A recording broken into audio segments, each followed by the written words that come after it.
우리가 지난 4주 동안은 제사장 예복에 대해서 2번, 그리고 제사장 위임식에 대해서 2번 살펴봤고, 이제 다시 성막 기구, 또 성막과 관련된 내용으로 돌아왔습니다. 오늘은 성소에 놓이는 분향단과 성막 뜰에 놓이는 물두멍, 그리고 20세 이상의 남자는 다 바쳐야 되는 생명의 속전에 대한 내용을 살펴보려고 합니다. 먼저 1절에서 10절 지금 함께 읽은 말씀은 분향단에 대한 내용입니다.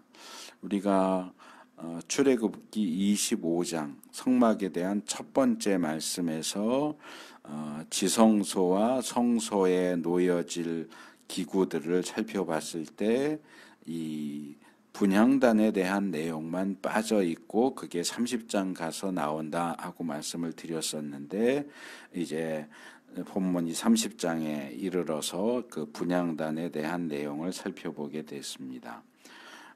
오늘 제가 사진을 몇 장 보내드렸었는데, 첫 번째 사진이 분향단에 대한 일반적인 모형입니다. 그래서 그 내용을 참조하시면서 설명을 들으시면 되겠습니다. 이 분향단도 다른 성막 기구들처럼 기본 재료는 아카시아 나무입니다. 아카시아 나무로 길이와 너비가 모두 한 안마고 45.6cm입니다. 45.6cm 되는 정사각형의 높이는 두 안마 91.2cm, 1m에 가까운 이 정사각형 기둥 같은 모양으로 단을 만듭니다. 그리고 이 단 위쪽 네 귀퉁이에는 번제단과 마찬가지로 뿔 모양을 만들어서 붙이고 이 단 전체를 순금으로 입힙니다. 성소와 지성소에 있는 기구들은 등잔대를 빼놓고는 다 기본적으로 아카시아 나무로 기본 몸체를 만들고 그 위에 순금을 씌운 형태입니다. 언약궤도 마찬가지고 이 분향단도 그렇고 떡상도 그렇고, 근데 언약궤의 뚜껑이 되는 속죄판 그리고 이 등잔대 두 가지는 그냥 금으로만 만들었죠. 그런데 우리가 성막 기구들을 부를 때 조금씩 언약궤 같은 경우는 이름이 여러 가지라고 그랬죠. 뭐 언약궤, 증거궤, 뭐 하나님의 궤, 뭐 여러 가지로 법궤라고도 하고 여러 가지 이름이 있고, 떡상 같은 경우는 사실은 다른 이름은 없어요. 그냥 떡상. 등잔대도 그냥 등잔대. 이제 분향단 같은 경우는 왜 그런지 모르겠는데 금향단이라고도 불러요. 분향을 하는 제단에서 분향단이라고도 부르지만 금향단이라고도 부르는데, 본문을 잘 모르고 금향단 이렇게 이야기만 들으면 이 향단도 금으로 만들었나 보다 이렇게 생각할 수 있는데 그렇지는 않습니다. 등잔대와 속죄판만 그냥 금으로 만들었고, 이 분향단은 나무로 기본 몸체를 만들고 금을 씌운 것이기 때문에 금향단이라고 하는 호칭을 사용하기도 하지만 이건 순금으로 만든 것은 아니다 하는 것을 좀 알아두시면 좋겠습니다. 그리고 이 향단의 가장 위쪽 가장자리 네 둘레에는 네면 모두 떡상을 만들었을 때처럼 금태를 두릅니다. 이 그림을 보시면 이 위쪽에 뭔가 이렇게 삐쭉삐쭉한 모양으로 울타리 모양 비슷하게 이렇게 제일 위쪽에 있는 그런 모습이 나와 있는데, 이게 이제 태를 형상화해서 만든 겁니다. 이렇게 태를 두르고 그 태 바로 밑에 쪽에 금고리를 2개씩 양쪽 옆에 2개씩 붙이고 거기에 역시 아카시아 나무로 만들고 금을 씌운 채, 봉이죠. 길다란 봉을 끼웁니다.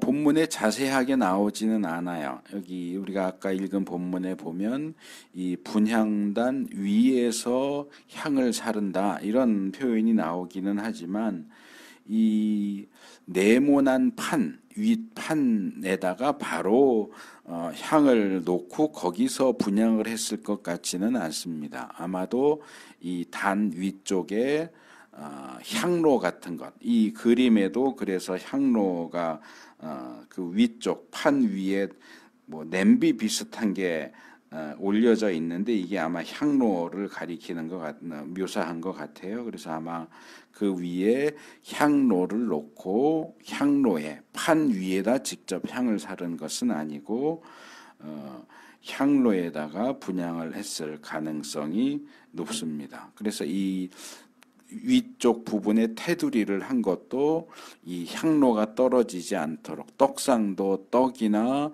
뭐 대접이나 종지나 이런 것들이 떨어지지 않도록 하는 역할을 했던 것처럼 이 향단 같은 경우도 향로가 떨어지지 않게 하기 위해서 테를 두르지 않았을까라고 생각을 합니다. 그리고 이 분향단은 성소에서 지성소로 들어가는 입구의 중앙, 그러니까 정서쪽이죠. 이제 우리가 성막 구조를 놓고 볼 때 입구가 동쪽에 있고 이제 서쪽으로 쭉 들어가게 돼 있는데 성소에서 지성소로 들어가기 위해서는 그 그룹을 수놓은 휘장을 지나서 이제 속죄판 언약궤가 있는 그 앞으로 들어가게 되는데 그 바로 속죄판 또는 언약궤 앞이라고 할 수 있는, 근데 바로 앞은 아니고 휘장을 사이에 두고 그 앞쪽에 배치를 해 놓습니다.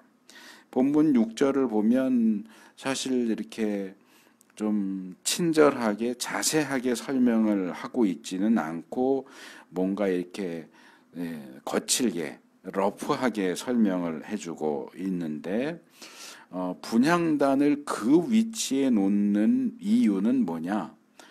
분향단 뒤에 휘장 뒤에 언약궤 위에 속죄판이 있는데 바로 그 언약궤 지성소가 언약궤가 있는 지성소에서 하나님께서 이스라엘을 만나 주시기 때문이다. 그렇게 이야기를 해요.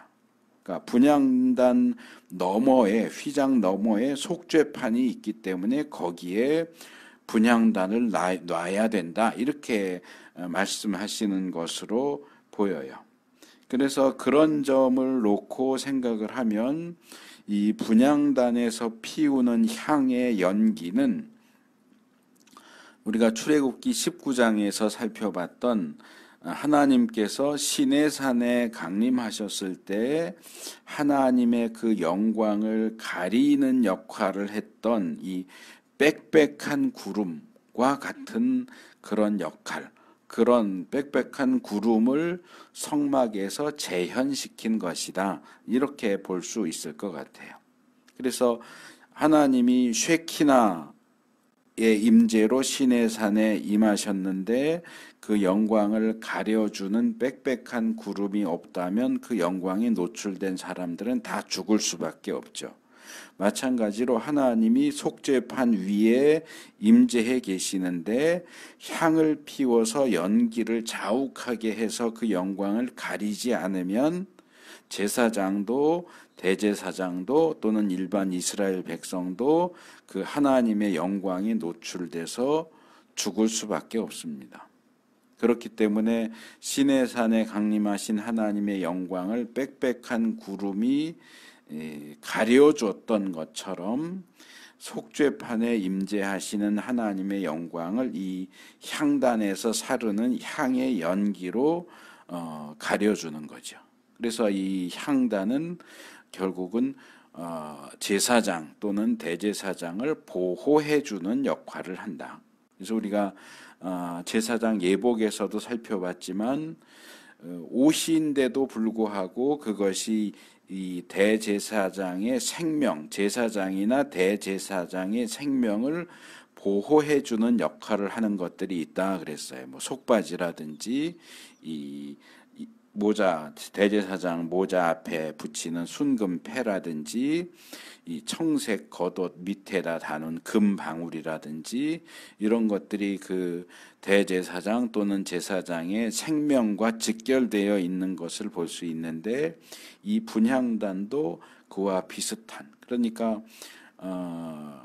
위험지대에 사는 사람이 이 현관문에 이 잠금 장치를 3개, 4개, 5개 이렇게 하는 것처럼 이 성막은 하나님이 임재하시는 곳이고 하나님의 영광이 나타나는 곳이기 때문에 그 영광 때문에 대제사장이든 제사장이든 레위인이든 일반 이스라엘 백성이든 그 영광 때문에 죽지 않도록 1차, 2차, 3차, 4차 계속해서 보호 장치를 하고 있다, 이렇게 이제 이해를 하시면 될 것 같습니다.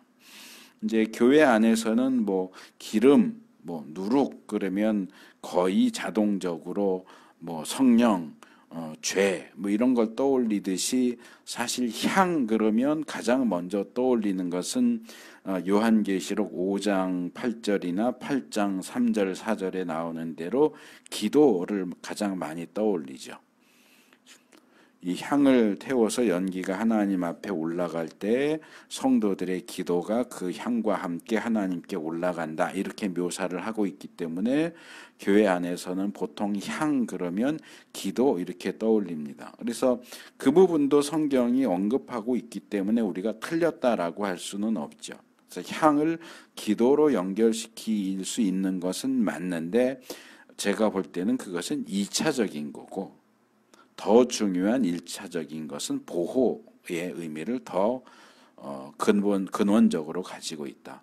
이 향은 인간이 하나님 앞에 나갔을 때 하나님의 영광에 노출돼서 죽지 않도록 하나님의 영광을 차단해서 인간을 보호해 주는 역할을 1차적으로 하고, 2차적으로는 그 성도가 하나님께 드리는 기도가 이 향과 함께, 향이 기도인 것은 아니고 우리의 기도가 이 향이 하나님 앞에 올라갈 때 기도가 향과 함께 하나님 앞에 올라간다, 이런 식으로 이해를 하시면 될 것 같습니다. 특별히 7절에서 10절 말씀을 보면 이 분향단을 어떻게 사용해야 할까 하는 내용을 3가지로 이야기하고 있는 것을 볼 수 있습니다. 첫째로는 이 분향단의 향을 언제 피울 것이냐, 향을 언제 피울 것이냐 하는 내용을 흥미롭게도 등잔대를 관리하는 내용과 연결시켜서 이야기를 합니다. 등잔대와 등불 관리에 대해서는 출애굽기 27장 20절과 21절 본문을 살펴보면서 말씀을 드렸습니다. 뭐 필요한 부분만 요약해서 말씀을 드리자면, 이 등잔대의 등불은 저녁부터 아침까지 켜둡니다. 늘 켜야 된다, 그래서 뭐 24시간 켜야 된다라고 주장하는 학자들도 있지만, 이런 내용들을 보면 저녁부터 아침까지 밤에만 피고 낮에는 그래도 햇빛이 좀 들어와서 그런지 아침부터 저녁까지는 키란 내용이 안 나와요. 그래서 저녁부터 아침까지 등잔불을 키는데, 여기 제사장이 그래서 하루에 2번 들어가게 돼 있어요. 그러니까 아침에 들어가서는 등잔대에 불을 끄고, 뭐 타다 남은 심지, 뭔가 뭐 벌레가 거기 불에 달려들어서 빠져 죽어 있을 수도 있고, 뭐 그러니까 타고 남은 심지나 불순물이나 이런 거 다 제거하고, 저녁에는 들어가서 그 등잔대에 불을 켭니다. 아마 저녁 때 거기에 등잔대에 올리브 기름을 채워 넣었는지도 모르게, 아침에 채워 넣었는지도 모르고 저녁에 채워 넣었는지 그건 잘 모르겠지만 어쨌든 아침에는 들어가서 불을 끄고 저녁에는 들어가서 불을 붙입니다. 그런데 등잔대에 불을 켜고 끄고 하는 이 두 번, 그 시기에 분향단의 불도 같은 시간대에 분향을 하라고 하는 거죠. 그러니까 아마도 분향단에 살라지는 불은 뭐 자세하게 나오지는 않지만 등잔대의 불과는 달리 24시간 내내 향이 살라졌을 것 같아요. 그러니까 아침에 들어가서 등잔대에 불을 끄기 전에 그 불을 분향단에다가 옮겨 붙이고 향을 거기다 부어서 향이 저녁 때까지 탈 수 있도록 양을 아마 조절을 했겠죠. 그리고 이제 저녁 때 불을 킬 때 다시 들어가서 분향단에 또 다시 향을 넣어서 다음 날 아침까지 분향단에서 계속 향이 탈 수 있도록 그런 식으로 등잔대에 불을 껐다 켜는 아침과 저녁 시간에 맞춰서 분향단의 향도 계속 보충을 해서 24시간 내내 그 향 연기가 성소를 가득하게 만들도록 그렇게 분향을 하라는 겁니다. 그래서 레위기 10장에 가서 우리가 살펴볼 거고 제가 몇 차례 말씀을 드렸지만 제사장 위임식이 끝나고 아마도 다음 날 아니면 끝날 마지막 날일 수도 있고 다음 날일 수도 있는데 아론의 첫째 아들과 둘째 아들 제사장인 나답과 아비후가 이 분향을 하려고 들어갔다가 근데 분향을 하러 들어가는데 정해진 불이 아니라 다른 불로 분향을 하려고 들어갔다가 분향을 하지도 못한 채 이 휘장 뒤에 있는 언약궤의 속죄판에서 불이 나와서 하나님의 불이 나와서 그 불 때문에 죽어버리죠. 제가 이 부분을 이제 논문으로 썼기 때문에 석사 논문으로 쓰면서 이 10장은 연구를 많이 했어요. 그래서 그러면 모세오경에서 분향단에 사용하는 불은 어느 불을 사용하라고 했을까를 막 뒤져봤는데 안 나와요. 분향단에 어떤 불을 사용해야 되느냐는 안 나오는데 오늘 본문이 힌트를 줘요. 분향단에 사용하는 불은 아마도 등잔대에 있었던 불일 것이다. 근데 이제 그래도 해결이 다 안 되는 게 등잔대의 등불은 껐다 켰다 한단 말이에요. 그럼 켜 있는 걸 끄는 건 문제가 없는데 그럼 꺼져 있는 것에 다시 불을 붙일 때는 그 불은 어디서 가져오겠느냐는 거죠. 그래서 제 생각에 이제 추측인데 아마 그 불은 번제단에서 가져가지 않았을까. 왜냐하면 제사장 위임식 우리가 이미 2주에 걸쳐 살펴봤지만 제사장 위임식을 하는 중간에는 속죄제부터 해서 제사를 4가지 종류를 드린다고 했잖아요. 그래서 이 제사 드릴 때는 아마도 제사를 모세가 드렸으니까 모세가 어딘가에서 불씨를 가져다가 번제단에 불을 붙이고 거기서 속죄제도 드리고 번제도 드리고 위임제도 드리고 뭐 이렇게 했겠죠. 근데 그리고 나서 아론이 대제사장으로 세워진 뒤에 처음으로 하나님께 제사를 드렸을 때 여호와 앞에서라고 하는 것은 이 상황에서는 속죄판을 가리키는 게 언약궤를 가리키는 게 지성소에서 그러니까 지성소에서 불이 나와서 그러면 거기 있는 휘장 이런 거 다 불타야 되는데 그런 거 탔다는 얘기는 없어요. 그러니까 아마 이건 초자연적인 불이에요. 하나님의 불이에요. 하나님의 불이 지성소에서부터 나와서 이 제단을 다 살라버립니다. 그러니까 원래 모세가 붙였던 불에 지성소에서 나온 하나님의 불이 합쳐져서 번제단에 계속 불이 타고 레위기 6장에 가면 이 번제단의 불은 절대로 꺼트리면 안 된다. 항상 24시간 내내 1년 365일 내내 불이 타고 그 번제단 위에 늘 번제물이 타고 있어야 된다라고 이야기를 한단 말이에요. 그러니까 그 불은 처음에는 모세가 붙인 불이겠지만 그 불에 하나님이 내리신 불이 합쳐졌어요. 그러니까 이 번제단 불은 굉장히 특별한 불이에요. 뭐 그렇다고 해서 뭐 비가 내리고 이래도 안 꺼진다 이런 얘기는 아니지만 어쨌든 이스라엘에게 있어서 그 불은 하나님이 내려주신 하나님의 불이기 때문에 비 오면 위에 뭐 이렇게 막을 치든지 뭐 이렇게 해서 꺼지지 않게 했겠죠. 그리고 그 똑같은 불이 나답과 아비후를 죽이기도 했고요. 그러니까 아마도 이 번제단의 불을 가지고 들어가서 불을 켰을 것이고 저녁에 들어가서 불 켜고 아침에는 불 끄고 또 다시 다음 날 저녁에 들어가면서 번제단의 불을 가지고 들어가서 불을 붙이고 그러니까 이게 번제단의 불이 등잔대의 불로 등잔대의 불이 분향단의 불로 이렇게 옮겨갔을 거라고 저는 그렇게 생각을 해요. 근데 이제 나답과 아비후는 그 불이 등잔대의 불도 번제단의 불도 아니고 어디서 가져왔는지 알 수 없는 이상한 불을 다른 불이라고 그랬지만 히브리 원어로 하면 이상한 불이에요. 이방인의 불이에요. 이상한 불을 마음대로 불법적인 불을 사용하려고 했기 때문에 하나님이 그들을 죽여버리셨다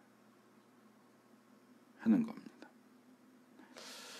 둘째로 첫째는 분향단에 언제 분향을 할 것이냐고 둘째로 분향단에 뭘 살라야 되느냐 거기에는 우리가 이제 다음 주에 향에 대해서 살펴볼 거예요. 다음 주에는 이 거룩하게 성별하는 기름에 대해서만 살펴볼 거고 그 다음 주에 뭐 향이나 그 외에 나머지 내용을 한꺼번에 다 살펴볼 텐데 이 분향단에 사르는 향은 따로 제작을 해요.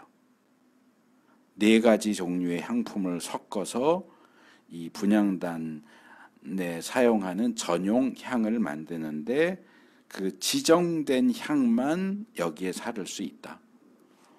뭐 어디서 외국에서 수입해 왔는데 비싼 거래더라 좋은 거래더라 그래서 아무 향이나 거기 피울 수 없고 하나님이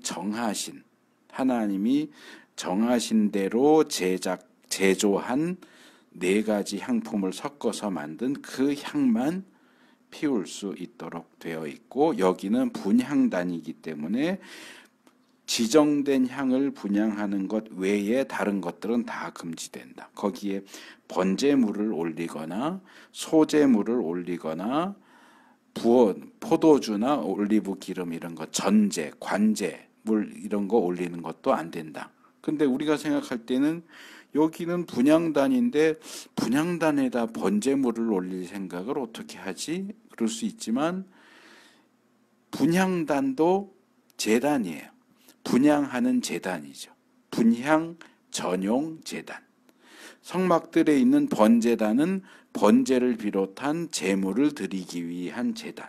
번제단도 제단이고 분향단도 제단이에요. 사실은 그 단이 제단을 얘기하는 거거든요. 그러니까 이 제단과 저 제단, 그러니까 성막에는 제단이 2개가 있는 거예요. 성막들에 있는 번제단, 커다랗게 만든 번제단이 있고 성소에 있는 분향단이 있는데 둘 다 제단이니까 하나님이 2개의 제단에 거기에 각각 뭘 바칠 수 있고 뭘 드릴 수 있는지를 지정해 놓으셨는데 사람들 마음대로 분향단도 제단인데 그럼 여기에 향 말고 소재, 곡식 가루 좀 태워도 되지 않을까? 뭐 포도주나 올리브 기름 이런 거 부어드려도 되지 않을까? 이것도 제단인데 뭐 이런 식으로 자기 멋대로 아무거나 바치면 안 된다는 거예요. 왜? 이 단은 분향을 위한 전용 제단이에요. 그러니까 분향하는 데만 사용하지 다른 용도로 사용하면 안 된다는 거예요.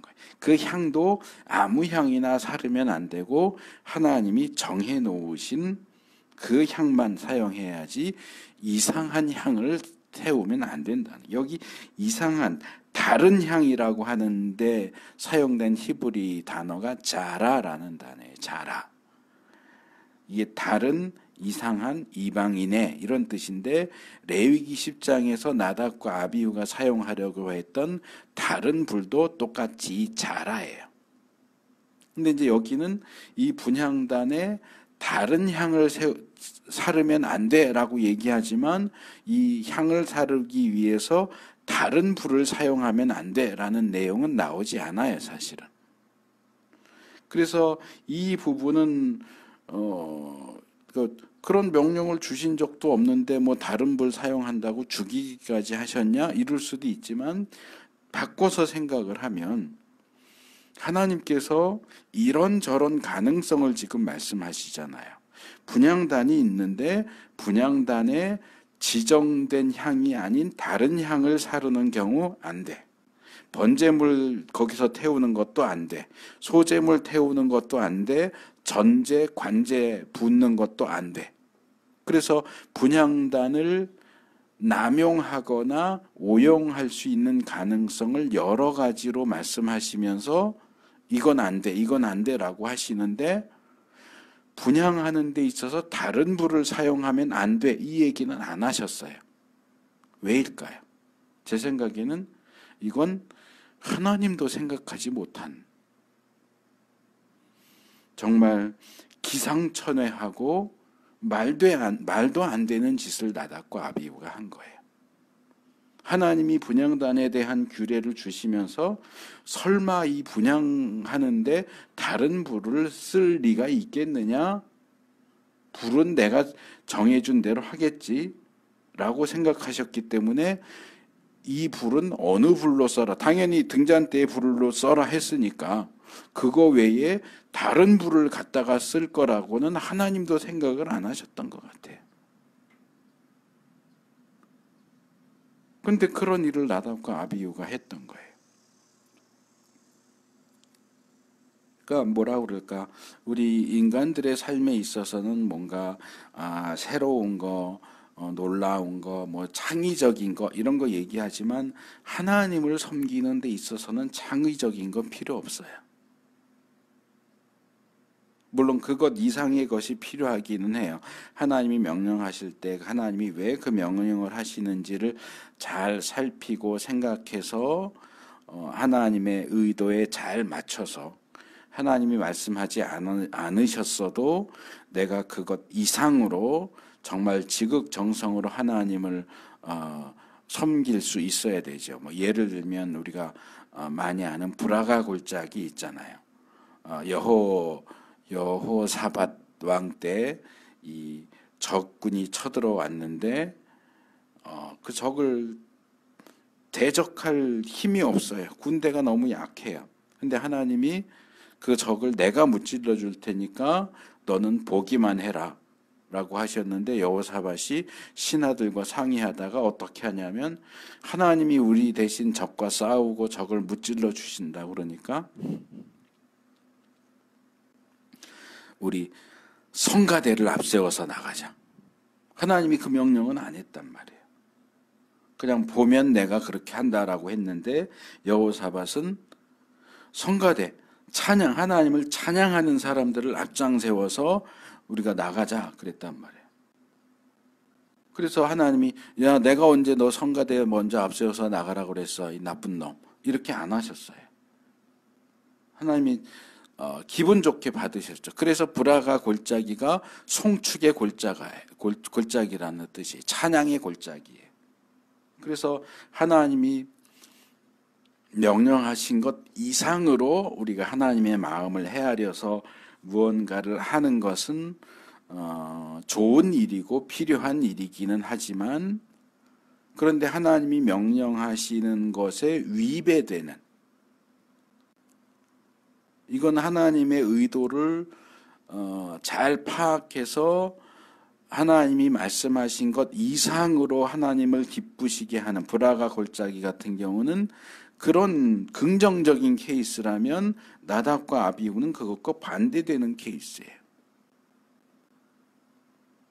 그래서 하나님의 명령을 명령하신 그대로 하는 게 굉장히 중요해요. 하나님의 그 명령이 어떤 의도에서 나온 것이고 우리에게 어떻게 할 것을 요구하시는 것이냐, 그걸 무시하고 내 마음대로 하는 것은 정말 굉장히 끔찍한 범죄다라고 하는 사실을 기억할 필요가 있습니다. 그 다음에 세 번째로, 이 분향단은 향을 사르는 것 이외에도 또 다른 용도가 있는데, 그것은 한 해에 한 번씩, 이건 이제 대속죄일을 얘기하는 거예요. 레위기 16장에 나오는 대속죄일에 속죄 제물을 잡으면 그 피를 받아다가 일부분 받아다가 성소로 들어가서 이 지성소로 들어가는 휘장 앞에다가 7번 뿌리고, 이 분향단의 뿔 모양 만들었잖아요. 네 귀퉁이에 그 뿔에다가 피를 바르도록 돼 있어요. 분향단에 피를 바를 때 이 피를 바르는 용도, 이건 나중에 이제 레위기에서 속죄제 다룰 때 말씀을 드리겠지만, 이 속죄 제사를 드리는 사람의 어떤 신분이나 위치가 어떠냐에 따라 제물도 달라지고 제물의 피를 어떻게 처리하느냐도 달라져요. 제사장이나 이스라엘 전체 회중을 위해서 드리는 속죄 제물 같은 경우에는 지금 말한 것처럼 대속죄일도 그렇고 피를 성소로 가지고 들어가요. 성소로 가지고 들어가서 휘장 앞에 뿌리고 이 분향단 뿔에 바르고, 대속죄일 같은 경우는 언약 속죄판에도 발라요. 뿌려요. 근데 그 이하에 일반 지도자들이나 일반 백성들이 드리는 속죄 제물의 피는 성소로 가지고 들어가지 않아요. 번제단 뿔에 발라요. 그거는 번제단 뿔에 바르고, 나머지 피는 모든 경우에 다 그렇게 뿌리고 바르고 한 나머지 피는 이 제단 밑에 부어버려요. 그래서 이 피를 어떻게 처리하느냐도 상당히 세밀하게 규정을 하고 있는 것을 볼 수 있어요. 그래서 이렇게 분향단의 뿔에 피를 발라야 된다. 1년에 한 번. 왜냐하면 이 분향단이 다른 성막 기구들보다도, 그러니까 성소에 있는 다른 기구들, 떡상이나 등잔대보다도 더 거룩하기 때문이다. 그러니까 이게 위치도 다 그래서 이유가 있는 거예요. 번제단은 성막 뜰에 놓지 성소에 집어넣지 않아요. 물두망도 성막 뜰에 놓지 그걸 지성소에다 갖다 놓지 않아요. 번제단과 물두멍은 성막 뜰에 놔요. 그래서 둘 다 청동으로 입히죠. 그리고 떡상, 등잔대, 분향단은 성소에 놔요. 이 세 개 중에 하나를 지성소에 놓는 일은 없어요. 그리고 지성소에는 언약궤와 속죄판만 놓죠. 이게 거룩에도 등급이 있기 때문에 그래요. 그런데 똑같이 성소에 놓지만 떡상은 들어가서 오른쪽, 등잔대는 들어가서 왼쪽, 분향단은 들어가서 제일 안쪽.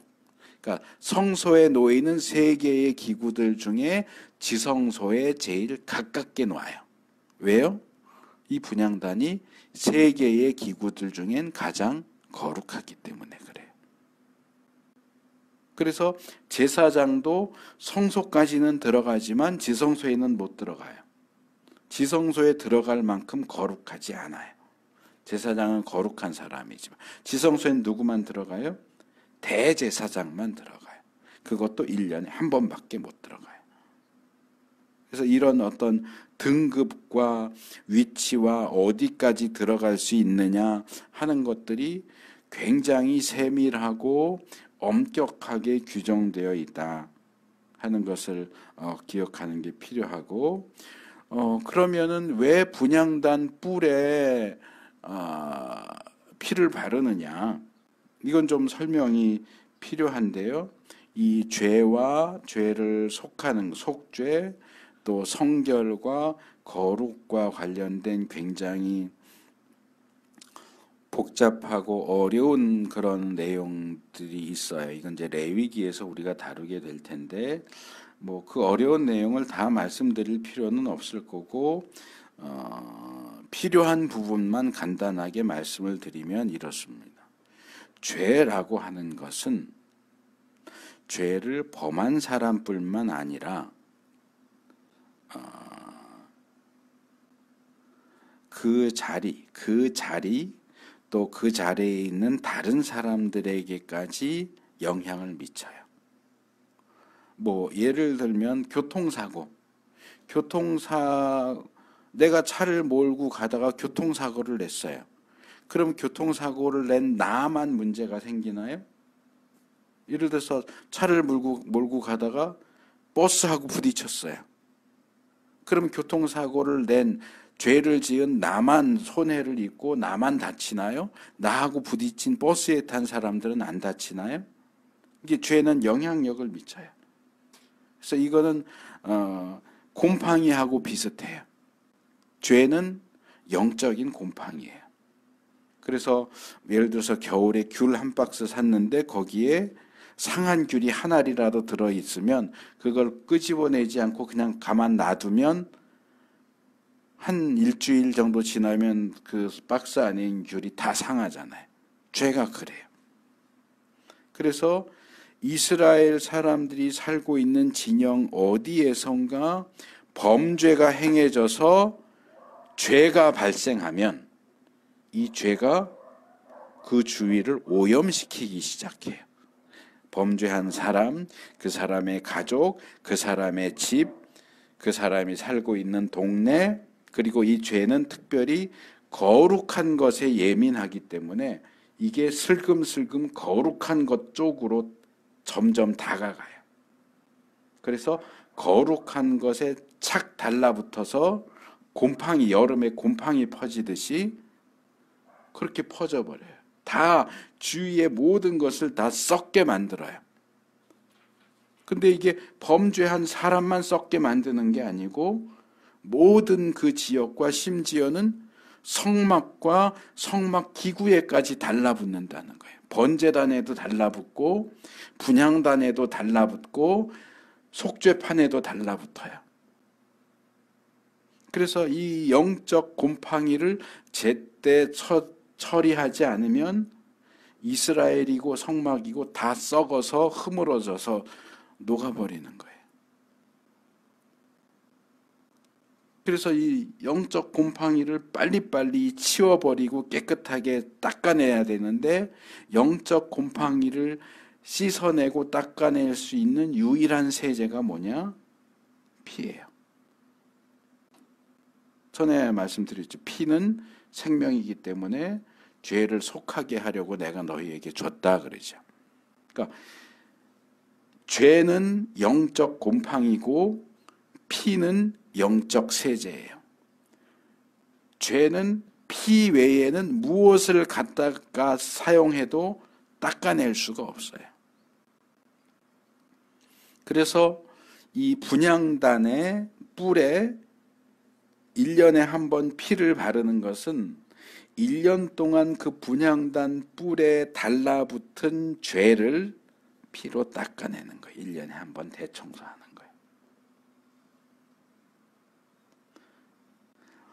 제가 아까 이걸 하지 않으면 다 썩어서 녹아버린다 그랬는데 이걸 성경적인 표현으로 말하자면 이스라엘 진이 오염되고 성막이 오염되면 하나님이 거기에 더 이상 머무실 수가 없어요. 범죄 때문에 오염이 발생해도 그걸 그때그때 속죄제에 들여서 제사 피로, 속죄제물의 피로 그때그때 닦고 1년에 한 번 대속죄일에 대청소하고 이러면 그나마 그 성막과 이스라엘 진의 이 깨끗함이 그나마 유지가 돼서 하나님이 계속 거기 머무실 수 있지만, 범죄가 발생하고 오염이 발생했는데도 그걸 제때제때 처리하지 않고 매년 한 번 드려야 하는 대속죄일 의식도 제대로 행하지 않고 청소 안 해서 거길 쓰레기장으로 만들어 버리면 하나님은 그 쓰레기장에 머물지 않으세요. 떠나버려요. 그게 에스겔 8장에 나오는 거예요. 유다의 범죄가 너무 심해지니까 하나님이 그룹을 타고 성전에서 올라와서 성전 문 바깥으로, 예루살렘 성 바깥으로, 동쪽으로, 거기가 입구니까 해서 떠나버려요. 하나님이 떠나버리면 망하는 거예요. 성막도 망하고 성전도 망하고 이스라엘도 망해요. 그러니까 어떻게 보면 작은 건데, 뭐 내가 뭐 큰 죄도 아니고 뭐 실수 하나 했다고 해서 망해? 근데 그 실수가 티끌모아 태산이라고 쌓이고 누적되면 성전이 더러워지고, 성전이 더러워지면 하나님이 성전을 떠나시고, 하나님이 성전을 떠나시면 그 성전은 무너진단 말이에요. 그 성전을 중심으로 한 이스라엘 공동체, 이스라엘 나라도 무너지는 거예요. 그게 유다의 멸망이 보여주는 게 바로 그거예요.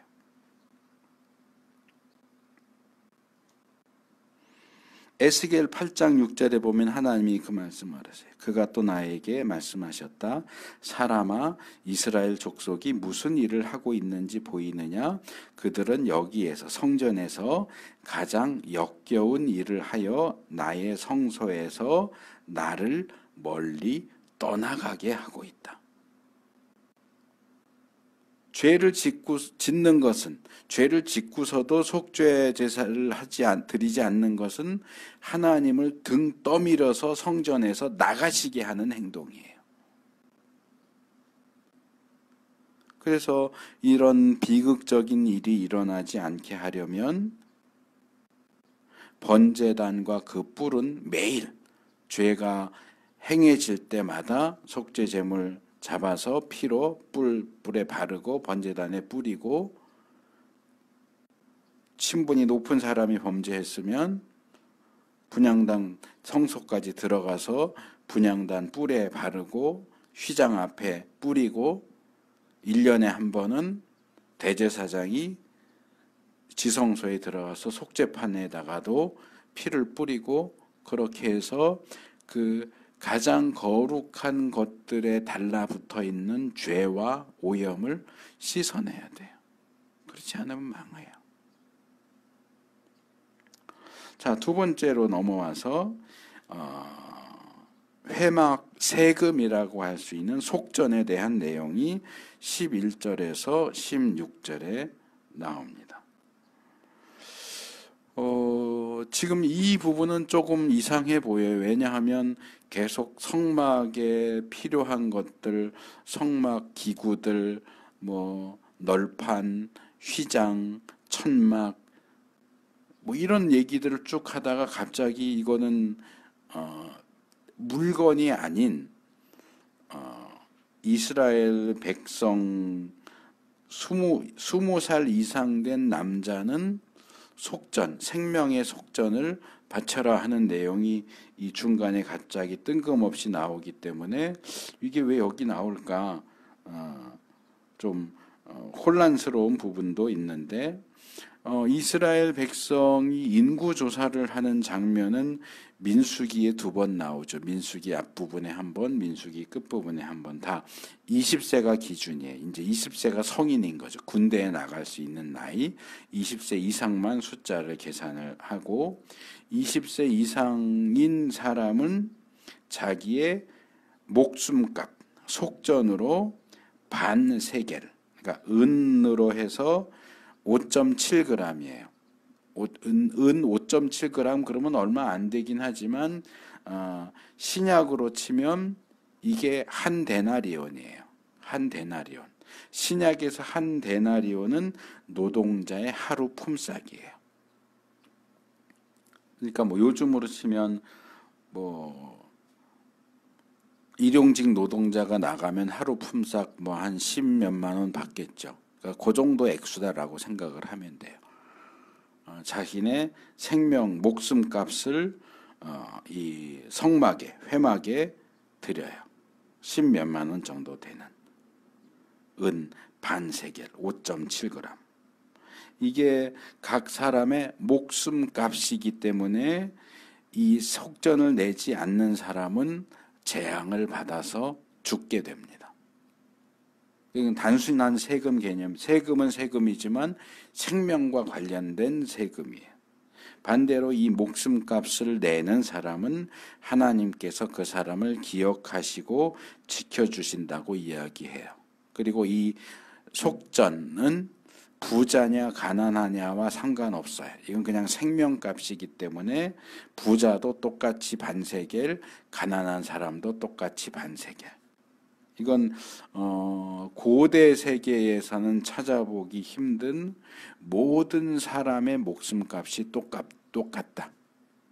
왕족의 목숨값은 비싸고 거지의 목숨값은 싸고 이런 게 아니고 왕족이든 거지든 똑같이 목숨값은 똑같이 반세겔이야. 굉장히 어떤 민주적이고 평등한 그런 사상을 보여주는 굉장히 앞선 사상입니다. 그래서 어쨌든 속전은 이렇게 20세 이상의 남자가 은 반세겔을 성막에 드리도록 되어 있는 그 규례인데 이 내용이 왜 하필 여기에 나오느냐?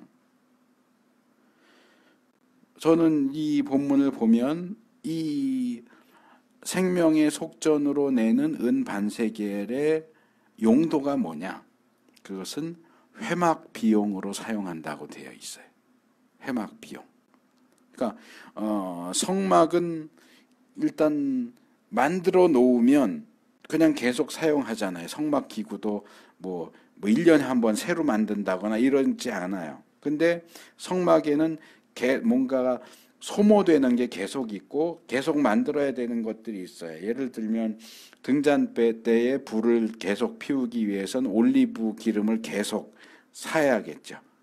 올리브 기름이 계속 공급돼야 되고 분향단에 태우는 향도 마찬가지예요. 향도 이게 뭐 화수분도 아닌데 일정량 만들면은 써도 계속 나오는 건 아니잖아요. 한 그릇 쓰면 한 그릇 다 쓰면 다시 또 만들어야 된단 말이에요. 향품은 비싸니까 돈이 많이 들어간다고요. 번제단도 마찬가지예요. 번제단에 불씨 있고 그 위에 장작 놓고 제단을 놓는데 장작이 어디서 오냐고요. 이 장작도 유대 전승에 의하면 정해진 나무가 있어요. 장작으로 사용하기에 좋은 화목으로 좋은 나무는 요런 나무 몇 가지 종류의 나무를 사용하는데 이 나무도 사야 될 거 아니에요. 뭐 백성들이 갖다 바칠 수도 있겠지만 결국 교회를 유지하기 위한 유지비처럼 뭐 전기세, 수도세 이런 것처럼 성막을 유지하기 위한 유지비가 필요한데 이 생명의 속전이 바로 성막 유지비로 사용된다는 거예요.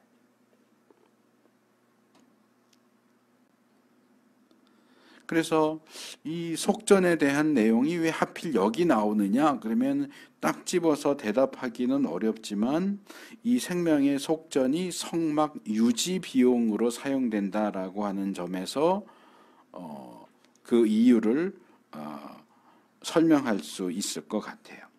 비슷한 경우가 있어요. 레위기예요. 레위기가 모두 27장으로 되어 있어요. 27장으로 되어 있는데 제일 마지막 27장에 갑자기 서원에 대한 내용, 예물에 대한 내용이 나와요. 그래서 레위기를 연구하고 뭐 주석을 쓰거나 하는 학자가 10명이면 9명 정도는 왜 여기 27장에 서원과 예물에 대한 내용이 나오냐? 이거는 부록이다. 아니면 사족이다. 별로 이 레위기와 관련 없는 내용이 여기 사족처럼 들어가 있다. 그렇게 얘기해요. 레위기 주석 보면 10명에 9명은 27장은 부록이야. 그렇게 얘기해요. 그런데 저는 27장이 부록이라고 생각하지 않아요.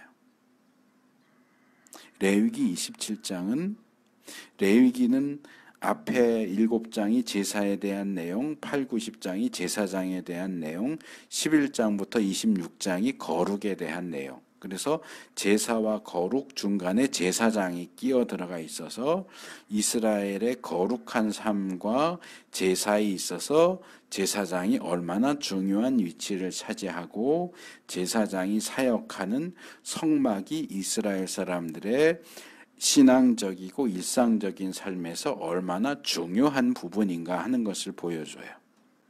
그리고 27장은 성막이 유지되고 제사장이 제사장으로 사역하기 위해서 필요한 실제 유지비를 다루고 있어요.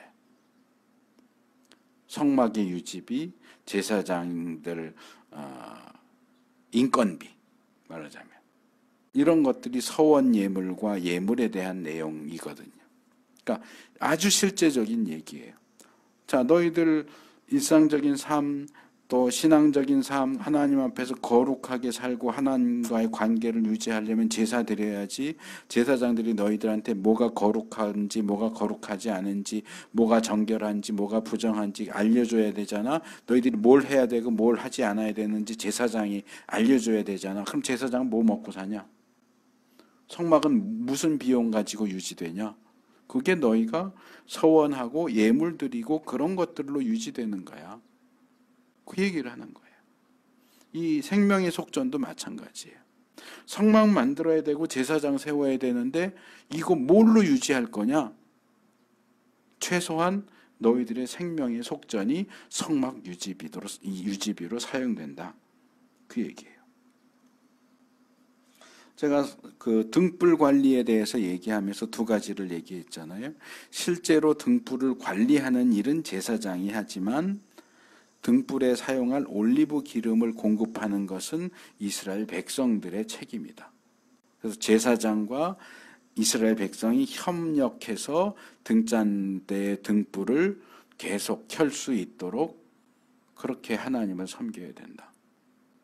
제사장은 제사장대로 섬기는 거고 일반 백성은 일반 백성대로 섬기는 건데 그 중에 하나가 속전을 내는 거예요. 그 속전이 모아져서 성막을 유지하는 유지 비용으로 사용되는 거예요. 교회도 마찬가지예요. 목사는 목사 역할을 해야죠. 등잔대 관리하는 것처럼 목사 역할을 하는 거고 신자는 신자의 역할을 해야 돼요. 목사가 다 알아서 하겠지 나는 구경만 하다 간다. 아니요. 교회에 필요한 것들을 성도들이 공급하는 거예요. 목사가 목사의 일도 하고 교회를 유지를 위해서 목사가 밖에 나가서 직업 가지고 일하고 자기 생계도 책임지고 교회의 유지도 책임지고 그래야 돼요. 그건 성경적인 원리가 아니에요.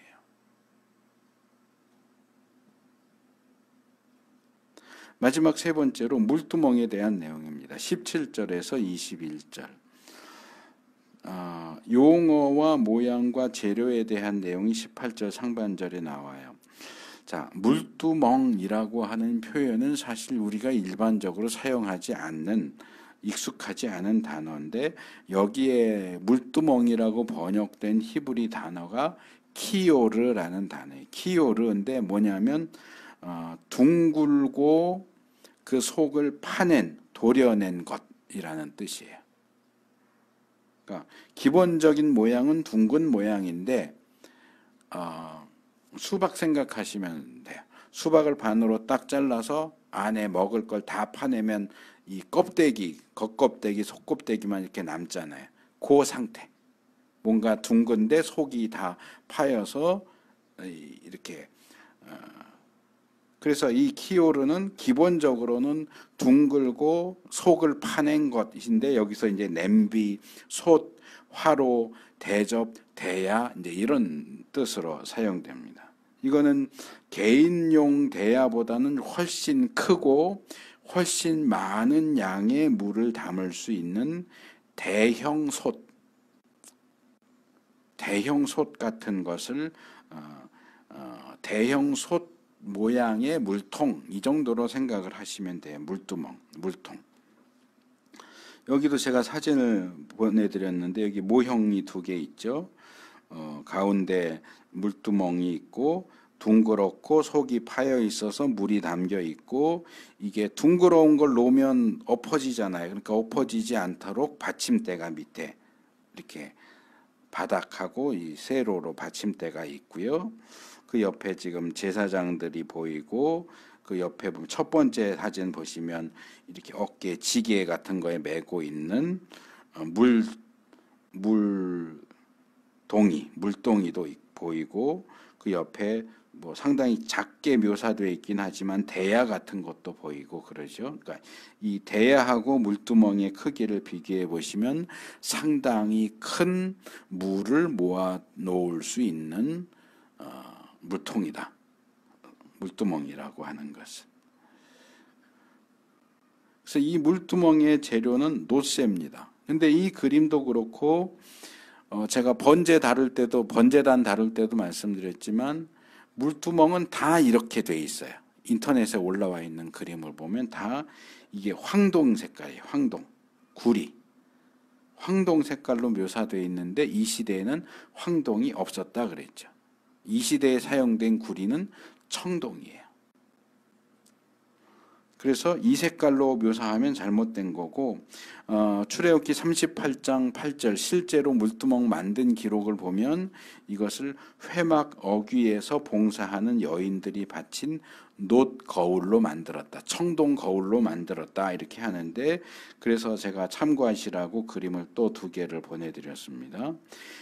첫 번째 무슨 녹슬어 있는 것처럼 보이는 이 첫 번째 것은 이 가나안 지역, 고대 근동 메소포타미아 지역에서 발굴된 가나안 지역에서 발굴된 청동 거울이고 그 밑에 뭔가 조금 더 괜찮게 보이는 것은 이집트에서 발견된 청동 거울이에요. 그래서 요런 색깔이에요. 위에 있는 것처럼 구리 색깔이 아니고. 그래서 이런 색깔이다 생각을 하시면 되고요. 이 물두멍의 용도는 뭐 당연히 씻기 위해서죠. 제사장들이 성소에 들어가야 돼요. 하루에 2번. 아까 말씀드린 대로 등잔 때 불을 끄거나 켜기 위해서, 분향단에 분향을 하기 위해서, 그리고 일주일에 1번 떡상에 있는 떡을 새 거 갈아 넣고 있던 거 빼고 하기 위해서 최소한 하루에 2번 성소에 들어가야 된단 말이에요. 그 성소에 들어가기 위해서는 이미 제사장이지만 이 물두멍에서 손과 발을 씻어야 돼요. 뭐 얼굴도 씻었을 가능성이 있어요. 손과 발을 씻는다는 얘기는 제사장 의복을 생각하면 노출된 부분이에요. 옷이 감싸이지 못한 노출되어 있는 부분을 씻는 거기 때문에 얼굴도 씻었을 가능성도 있어요. 뭐 머리까지 감지는 않았겠지만, 근데 이제 인터넷에 보면 제가 끝에 그림을 2개를 더 보냈죠. 이 첫 번째 그림 같은 것이 여러 개 있어요. 근데 여기 보면 이 물두멍에 제사장이 손을 아예 집어넣고 씻는 모습으로 묘사해 놨는데 이거 땡이에요. 아니에요. 아니 이 큰 물통에다가 손 1번 씻겠다고 자기 손 집어넣으면 그 물이 다 더러워지는데 그럴 때마다 이 큰 물통에 물을 다시 새로 채워 넣어야 돼요. 이거는 생각이 없이 그린 거예요. 이 그린 사람이. 아무 생각 없이. 2번째 그림은 만화처럼 돼 있는데 물두멍이 옆에 있고 옷을 보니까 왼쪽에 있는 사람이 제사장이에요. 제사장이 수건을 여기 팔 2개 이렇게 감고 대야를 들고 있고 오른쪽에 있는 사람은 대제사장이죠. 에봇을 입고 있는 거 보면 대제사장이 그 대야에다 손을 씻는 장면을 그려놨는데 이게 맞아요. 그러니까 물두멍에 물을 얼만큼 그 기한에 따라서 교체를 했는지는 모르겠지만 일단은 거기 있는 물을 떠서 사용을 했지 거기다 직접 손을 담그고 씻지는 않았을 겁니다.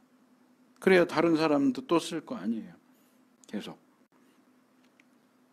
이렇게 손과 발을 씻는 것은 성결과 거룩을 상징합니다. 그리고 시내산 강림 사건하고도 깊은 관련이 있습니다. 아까 제가 향연기 얘기하면서도 시내산 강림 사건과 연결했죠. 빽빽한 구름. 하나님이 쉐키나 임재로 시내산에 강림하셨을 때 빽빽한 구름이 하나님의 영광을 가려서 죽지 않게 했다.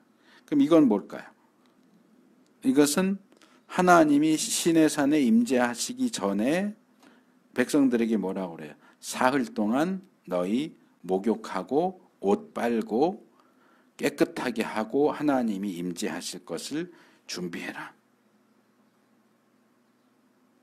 그거예요.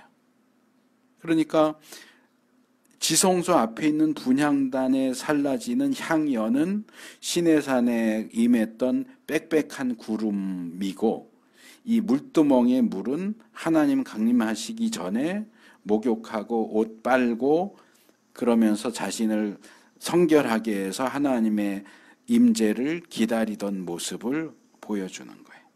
그래서 제사장들이 하나님 앞에, 지성소까지는 아니지만 그래도 어쨌든 하나님 앞에 더 가까이 나아가기 전에 손과 발을 씻어서, 옷은 제사장 예복 입었으니까 손과 발을 씻어서 자기를 정결하게 해서 하나님 앞에 나갈 준비하고, 그리고 나서 하나님 앞에 나가라는 거죠. 뭐 현대적인 시각에서 보면 뭐 그렇게 자꾸 번거롭고 귀찮게 거기 들어갈 때마다 손 씻고 발 씻고 그러냐 그럴 수 있지만 이것도 역시 제사장의 목숨을 보호하기 위한 장치예요. 하나님 앞에 나가는데 손도 발도 안 씻고 지저분한 채로 나간다면 그건 나 죽여주세요 하는 거랑 똑같아요. 그래서 뭐 레위기쯤 가면 좀 더 제가 자세하게 말씀드리겠지만, 하나님 앞에 나가는 건 이건 굉장히 위험한 일이에요. 이건 마치 고압 전기를 다루는 거하고 비슷해요. 폭탄을 다루는 거하고 비슷해요. 아무나 시한폭탄 지금 똑딱똑딱 하고 시간 가는데 폭탄에 대해서 아무것도 모르는 사람이 그거 해체하겠다고 달려들면 어떻게 되겠어요? 집에서도 110V, 220V 뭐 그 콘센트에다 젓가락 집어넣었다 감전되는데 고압 전류를 아무 장비도 없이 만지면 어떻게 되겠어요? 새까맣게 타 죽는 거예요. 하나님 위험한 분이에요. 우리가 함부로 아무렇게나 다가갈 수 있는 분이 아니에요. 너무 사랑, 은혜만 강조하다 보니까 하나님을 뭐 아무렇지도 않게 친구만도 못하게 대하는 모습들을 너무나 많이 발견하게 되는데, 이거 정말 굉장히 큰 착각이에요. 정말 교회가 잘못 가르치는 거예요. 자, 오늘 우리가 성막 분향단과 물두멍, 성소에 놓이는 분향단, 뜰에 놓이는 물두멍, 그리고 성막 유지를 위해서 사용되는 생명의 속전에 대한 내용을 살펴봤습니다. 뭐 분향도 그렇고 물두멍도 그렇고 속전도 그렇고 오늘날 우리에게는 다 생소하죠. 우리가 실제로 하는 건 하나도 없어요. 뭐 조금 다른 형태는 있을지 모르겠지만, 그래서 우리한테는 정말 생소한 부분이기는 하지만 이렇게 외적으로 드러나는 요소들만이 아니라 이 각각의 내용들이 우리에게 교훈하고 의미하고 있는 게 뭐냐, 그 내적인 측면에 있는 게 뭐냐, 분향단이 의미하는 게 뭐고 물두멍이 의미하는 게 뭐고, 그게 오늘날 우리에게 하나님을 어떻게 대할 것을, 분향단과 물두멍은 하나는 향이고 하나는 물이지만 사실은 우리에게 교훈하는 내용은 똑같아요.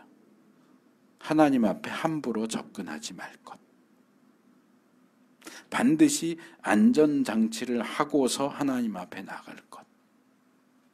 분향도 물도 우리가 하나님 앞에 나갔을 때 죽지 않도록 하기 위한 최소한의 장치다. 근데 오늘날 우리는 하나님 앞에 어떻게 나오느냐? 물두멍에 물을 씻는 마음으로, 분향단의 향을 사르는 마음으로 그렇게 준비해서 정결하게 거룩하게, 하나님이 보시기 뭐 저런 게 있어? 하고 치워버리시지 않도록 준비된 거룩하고 성결한 모습으로 하나님 앞에 나아가기 위해서 힘쓰고 있느냐. 또 하나님의 성막, 성전 또는 교회가 그 역할을 제대로 할 수 있도록, 그것이 유지될 수 있도록 내가 마땅히 책임져야 할 몫을 얼마나 잘 감당하고 있는가. 우리 자신을 돌아보면서 하나님이 원하시는 모습으로 그렇게 섬길 수 있는 우리 모두가 되기를 축복합니다.